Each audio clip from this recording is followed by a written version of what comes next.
Friends, कैसे हैं आप लोग। एसएम टू लोकगीत वीडियो चैनल पे आप सबके बहुत बहुत स्वागत है। अगर चैनल पे नया है तो प्लीज चैनल को सब्सक्राइब कर लीजिएगा और बगल में बेल आइकन घंटी है उसको प्रेस कर लीजिएगा कि जब भी हम वीडियो अपलोड करें तो सबसे पहले नोटिफिकेशन आप सबके मिले।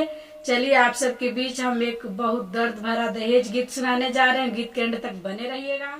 जनती जे जारल जइबू, जनती जे जारल जइबू, आग में दहेज के पाप नाही करती हो बेटी, ससुरा में भेज के पाप नाही करती हो बेटी। कटले तू हो खबुरनिया बड़ा रे विपतिया, कटले तू हो खबुरनिया बड़ा रे विपतिया।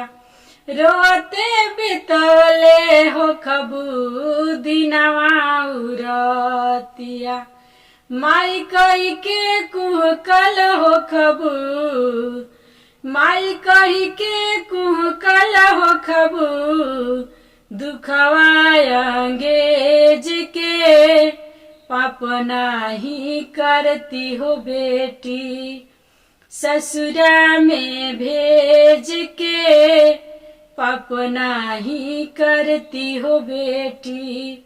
जनती जे जारल जइबू, जनती जे जारल जइबू, आग में दहेज के पाप नाही करती हो बेटी, ससुरा में भेज के पाप नाही करती हो बेटी।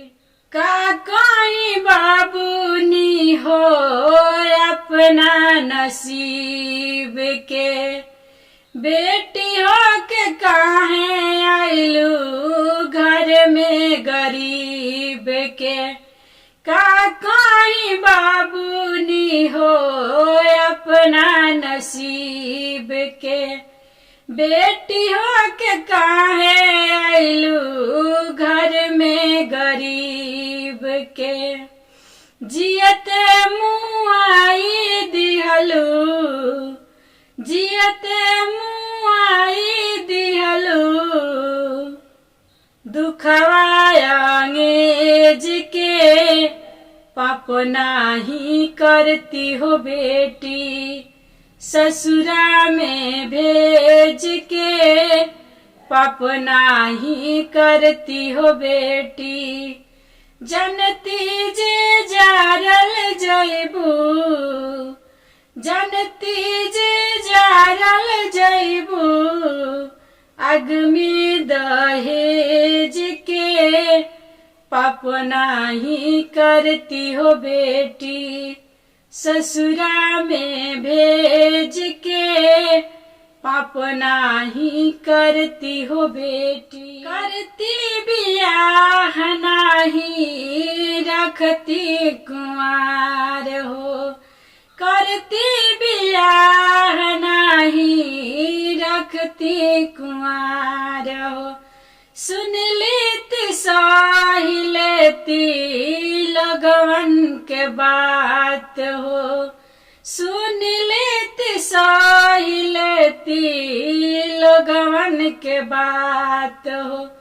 अलगा ना होके दीती, अलगा ना होके दीती, अपना करेज के पाप नाही करती हो बेटी, पाप नाही करती हो बेटी, ससुरा में भेज के पाप नाही करती हो बेटी। जनती जे जारल जइबू, जनती जे जारल जइबू, आग में दहेज के पाप नाही करती हो बेटी, ससुरा में भेज के पाप नाही करती हो बेटी।